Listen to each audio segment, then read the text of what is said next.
She asked for a free pass for her gym trainer. I laughed and said, "Of course, go ahead." Then I booked a trip to her favorite country, with the best friend she's always been insecure about. Suddenly, she started freaking out. Thursday night, dinner by candlelight in our dining room. My wife Jessica made salmon, perfectly cooked, poured expensive wine, the good stuff from our wedding, set the mood with soft music, dimmed the lights. Red flag, immediate red flag. We didn't do romantic dinners on Thursdays. We did takeout and Netflix. This was planned. This was strategic. "Babe, I want to talk about something. Promise you'll keep an open mind." "Sure." I took a bite of salmon, waiting. So, I was listening to this podcast about modern relationships, about how people sustain long-term partnerships, and they were discussing how monogamy is kind of outdated, how it's this societal construct that doesn't actually serve most couples. I put down my fork, slowly, and I was thinking, what if we tried something different, just once, like a hall pass situation, one time each, to explore, to make sure we're choosing each other, not just staying together out of habit or obligation. A hall pass, I repeated it, flat, emotionless, just one time, one experience, to explore what else is out there, to make sure this is really what we want. It's actually supposed to strengthen relationships. The podcast had experts, therapists, people who've done it successfully. I sat back in my chair, studied her face. "And I assume you already have someone in mind?" She blushed, actually blushed, pink cheeks, avoiding eye contact. "I mean, Rodrigo and I have chemistry. Everyone can see it, but it's just physical. It wouldn't mean anything emotional, just scratching an itch." Rodrigo, her personal trainer from that boutique gym, Body Fit Elite, the one that cost $200 a month, the one she'd insisted on joining 6 months ago, the one she texted about nutrition questions at 10 p.m., about form checks on Sundays, about meal prep strategies at midnight. "You could have one too," she added quickly, eager now, selling it. "Anyone you want. That girl from your office, Kiara. I know you two are close. I wouldn't be weird about it. It would be fair. Kiara, my co-worker in accounting, the one Jessica stalked on Instagram monthly,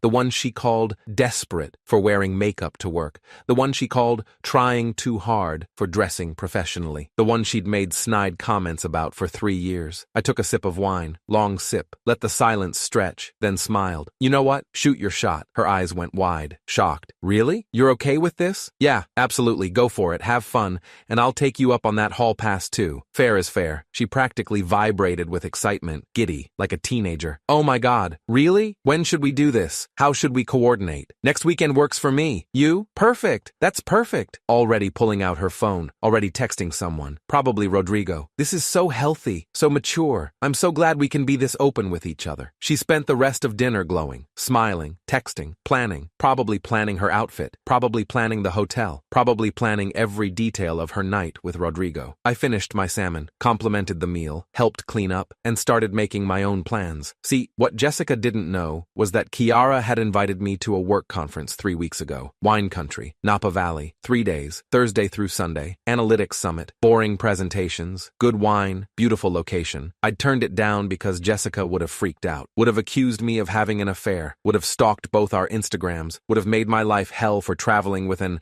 attractive female colleague. But now I had permission. Now I had a hall pass. Now I had explicit consent to spend time with Kiara. Perfect. Friday morning, I packed my bag, suitcase, dress shirts, nice pants, toiletries, everything I needed. "Oh, where are you going?" Jessica asked, coming out of the bathroom, hair wet from the shower. "Wine Country, that work conference I mentioned last month, the analytics summit." Her smile froze, stopped mid-expression. "The one Kiara is attending?" "Yeah, she invited me weeks ago. I said no initially, but then I remembered. We have hall passes now. Perfect timing, right? But I thought you'd just meet someone at a bar or something, or maybe coffee, something casual. Why would I do that when I have permission to spend an entire weekend with someone I actually have chemistry with, someone I see every day, someone who actually wants to spend time with me?" Her face went pale, actually pale, color draining. "Chemistry? Your words, babe. Just physical. Won't mean anything. Same rules apply to me, right?" She followed me around the bedroom as I packed, hovering, anxious. "But a whole weekend. I was thinking like one night, a few hours, not multiple days." "Oh, did we set parameters? I must have missed that part of the conversation.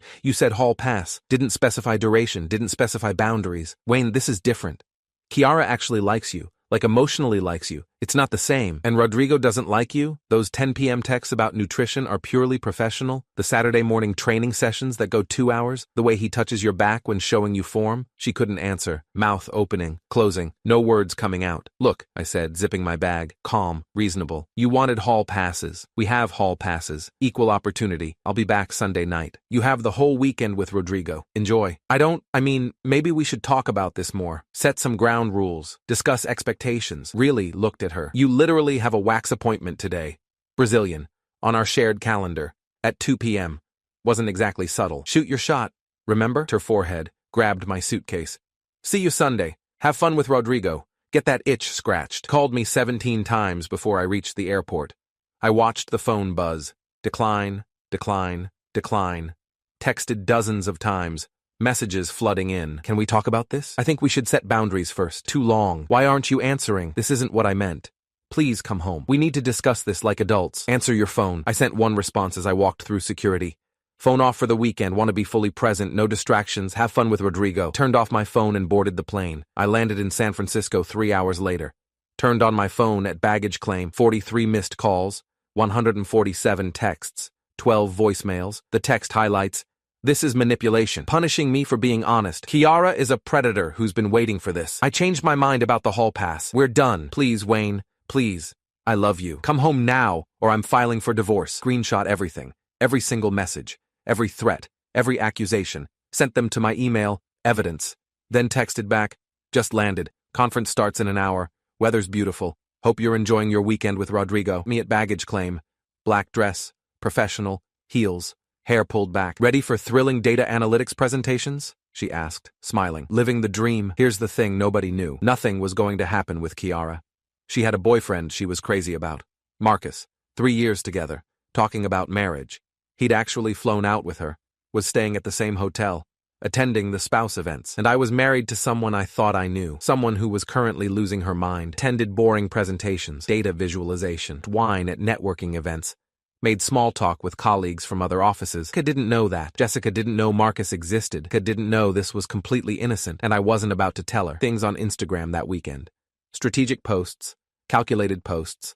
Friday evening, sunset vineyard photo. Golden hour. Beautiful. Saturday afternoon, 2 wine glasses clinking. Kiara's hand just barely visible in the frame.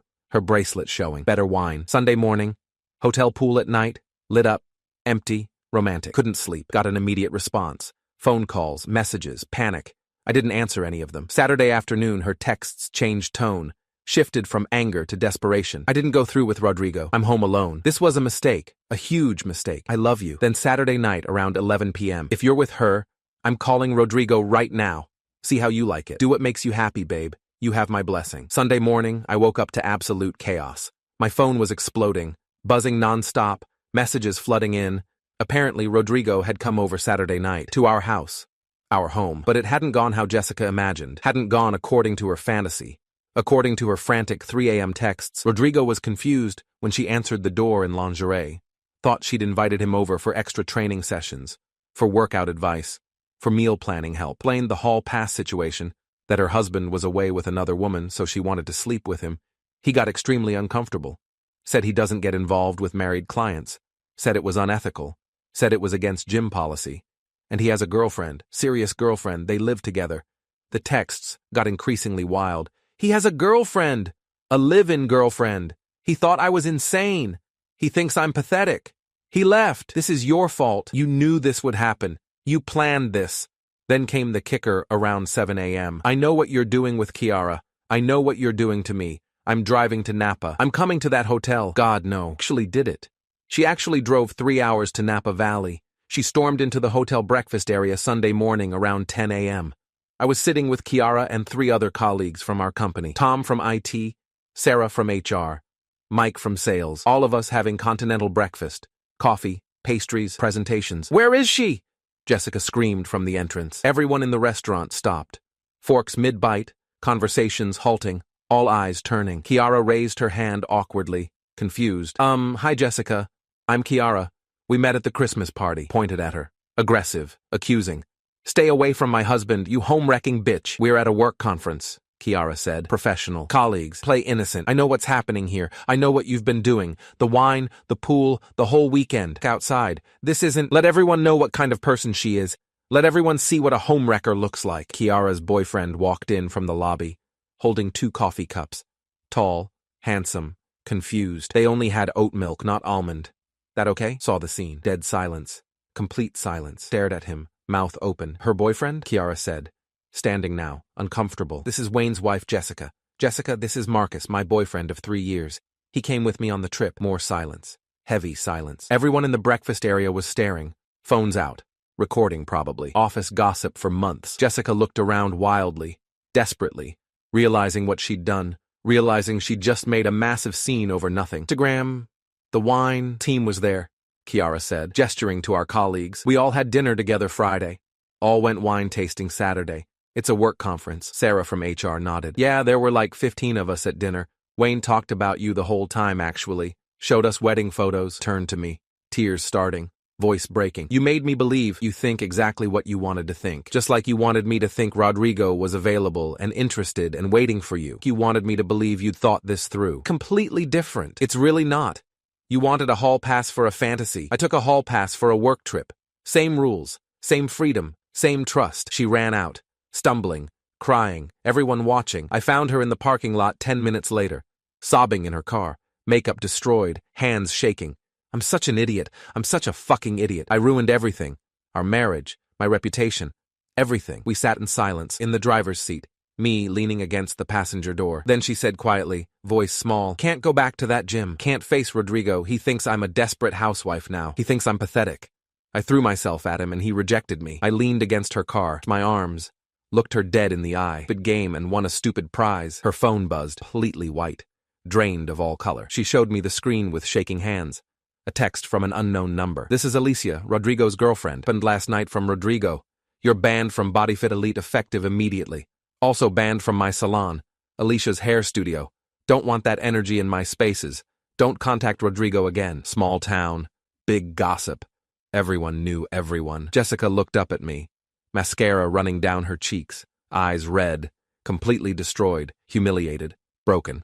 And I smiled.